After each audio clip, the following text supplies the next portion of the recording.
আজ আমি রান্না করতে চলেছি তেল ছাড়া মুরগির মাংস। দেখো, প্রথমে মুরগির মাংসটা ভালো করে ধুয়ে নিয়েছি। তার মধ্যে কাঁচা পেঁয়াজগুলো দিয়ে দিলাম, তার মধ্যে টমেটো কুচি দিয়ে দিলাম,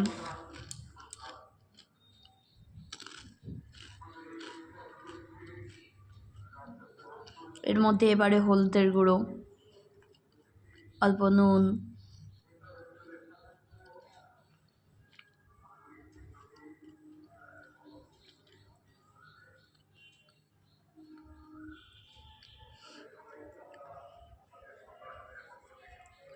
নুন দিয়ে নিলাম। এরপরে দিয়ে দেবো লঙ্কার গুঁড়ো,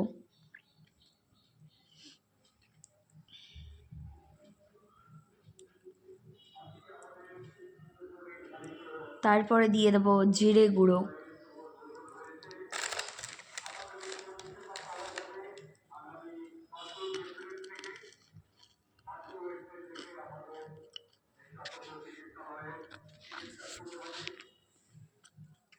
এরপরে দিয়ে নেবো ধনে গুঁড়ো,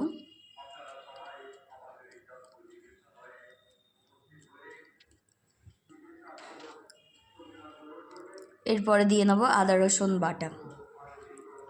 এখন এগুলো দিয়ে আমি ভালো করে মাখিয়ে নেব।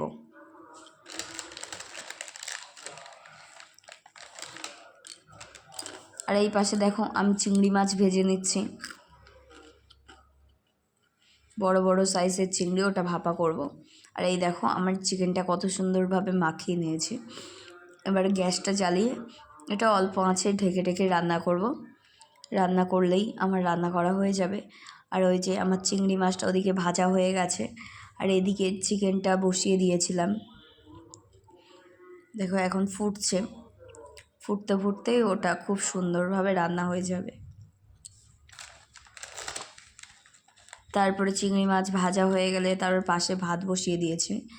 ভাত হয়ে যেতেই চিংড়ি মাছের মধ্যে পোস্ত, রসুন সব একসঙ্গে কাঁচা লঙ্কা টঙ্কা বেটে দিয়ে দিয়েছি। এর মধ্যে লঙ্কার গুঁড়ো, হলুদের গুঁড়ো, একটু নুন সব দিয়ে ভাপাতে বসিয়ে দিয়েছি।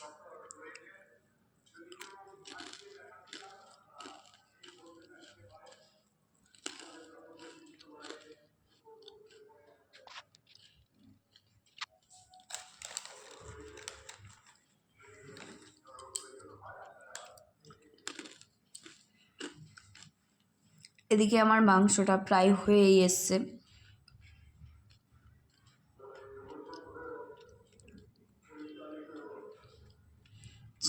চিকেনটা খুব সুন্দর সিদ্ধ হয়ে গেছে। এখন এই জলটা ভালো করে কষিয়ে কষিয়ে জলটা শুকনো করে ফেলবো।